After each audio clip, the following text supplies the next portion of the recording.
আসসালামু আলাইকুম viewers, welcome to mother cooking channel.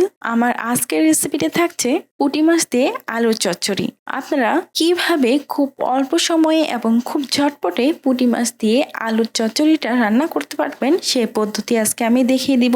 আর রান্না করার পর এই পুঁটি মাছ দিয়ে আলুর চচ্চড়ি খেতে কিন্তু বেশ মজার হয়। চলুন তাহলে রেসিপিটা দেখে নেওয়া যাক। প্রথমে আমি চুলার উপর একটি কড়াই বসিয়ে দিয়েছি। এখন আমি এই কড়াইয়ের মধ্যে দিয়ে দিব পুঁটি মাছ।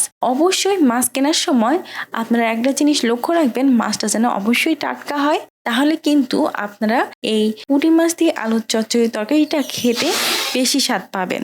দিয়ে দিচ্ছি পেঁয়াজ কুচি হাফ কাপ, দিয়ে দিচ্ছি কাঁচা মরিচ 5 থেকে 6টি।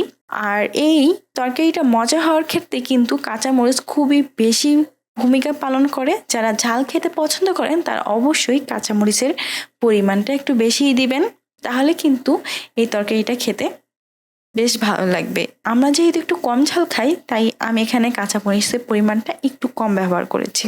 দিয়ে দিচ্ছি রসুন কুচি। আমি এখানে 7 থেকে 8টি রসুনের কোয়া কুচি করে কেটে দিয়েছি। দিয়ে দিচ্ছি হলুদের গুঁড়া 1 চা চামচ, লবণ পরিমাণ মতো, জিরা গুঁড়া 1 চা চামচ, দিয়ে দিচ্ছি সয়াবিন তেল 1/4 কাপ। এখন আমি একটা চামচ দিয়ে এই তরকারিটাকে খুব ভালোভাবে মেরিনেট করে নেব।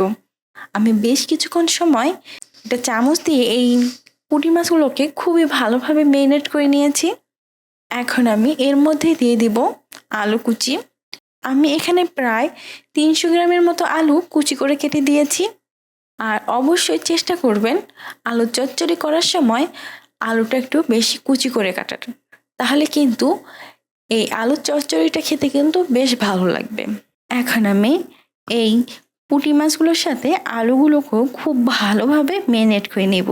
আমি বেশ কিছুক্ষণ সময় ধরে এগুলোকে খুব ভালোভাবে মেরিনেট করে নিয়েছি।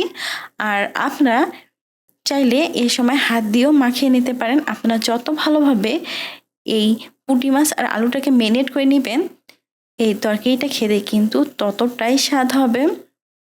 এখন আমি এর মধ্যে দিয়ে দিব পানি 1.5 কাপ। তারপর একটা চামচ দিয়ে এভাবে নাড়িয়ে দিব। খুব ভালোভাবে নাড়িয়ে দেওয়া হয়ে গেলে আমি কড়াইয়ের ঢাকনা লাগিয়ে দিচ্ছি এবং চুলাটি অন করে এই তরকারিটাকে খুব ভালোভাবে রান্না করে নিচ্ছি। আমি প্রায় 15 থেকে 20 মিনিটের মতো সময় এই তরকারিটাকে রান্না করে নিয়েছি। এ সময় দেখুন এই তরকারির ঝোলটা কিন্তু অনেকটাই কমে গিয়েছে, আর খুবই সামান্য পরিমাণ ঝোল দেখা যাচ্ছে, আর ঝোলটা অনেকটা গাঢ় হয়ে গিয়েছে। ঠিক এই সময় আমি একটু ভালোভাবে নাড়িয়ে দেওয়ার পর এর মধ্যে দিয়ে দিব ধনিয়া পাতা কুচি। তারপর আমি আবারও খুব ভালোভাবে একটা চামচ দিয়ে এই তরকারিটাকে নাড়িয়ে দিচ্ছি। তারপর কড়াইয়ের ঢাকনা লাগিয়ে দিচ্ছি। কড়াইয়ের ঢাকনা লাগিয়ে আমি প্রায় আরও 1 মিনিটের মতো সময় এই আলুর চচ্চড়িগুলোকে রান্না করে নিয়েছি। তারপর আমি চুলাটি অফ করে দিয়েছি। তৈরি হয়ে গেছে পুঁটি মাছ দিয়ে আলুর চচ্চড়ি।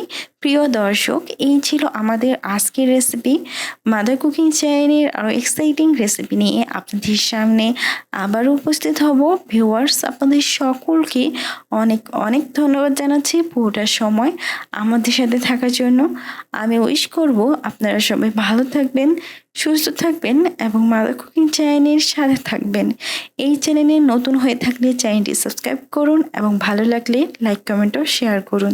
ধন্যবাদ।